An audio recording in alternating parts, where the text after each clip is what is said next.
Paula, the 60-40 model portfolio has been under pressure. Everyone's talking about private market assets. So how do alternatives or private market assets strengthen that classic 60-40 model portfolio?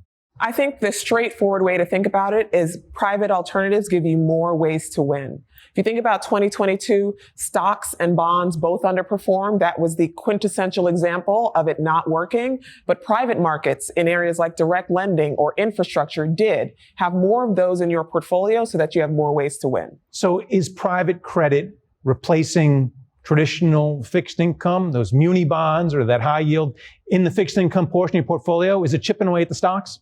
I think private credit is actually offering you additional feature. So both offer downside protection if you think about fixed income versus private credit. But in addition, private credit offers incremental yield as well as diversification. And that's what's missing from sovereign bonds today. And what kind of returns should investors and their advisors expect from private equity? Private equity, it really depends on the manager. So in private equity, when we look at our expected returns, that's over the next 5 years, we think median managers are going to be able to deliver around 12% on a 5-year CAGR basis. But the interesting thing is that there are about 1,000 basis points between the top performing private equity manager and the bottom one. So you should hopefully shoot for the top and expect, 500 to 800 basis points above that. And can you comment on liquidity? One of the things that's traditionally held back alternatives, aside from cost in portfolios, has been the fact that when people want their money, they want it now. And you can't always do that with an alternative asset.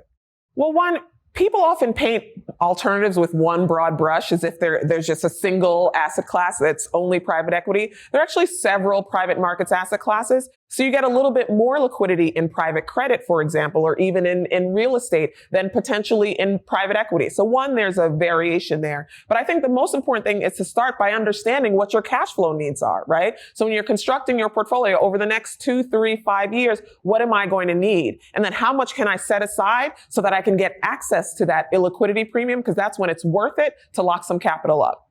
And how is KKR working with advisors to introduce alternatives and private market assets into portfolios?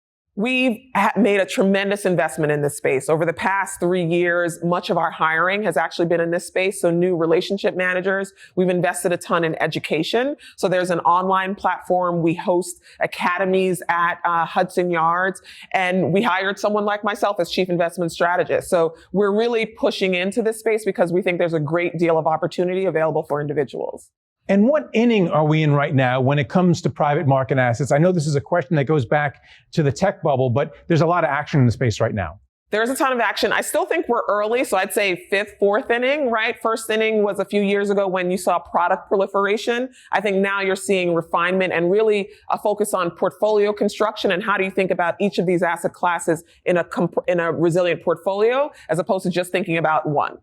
And then finally, for an investor who's just getting started adding private market assets to their portfolio, where and how should they start? How should they put a toe in?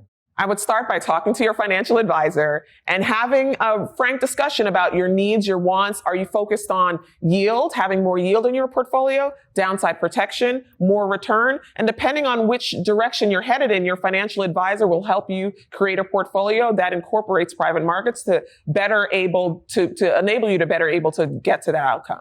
All right. Well, thanks for coming on and talking about it. Thank you. Pleasure to be here.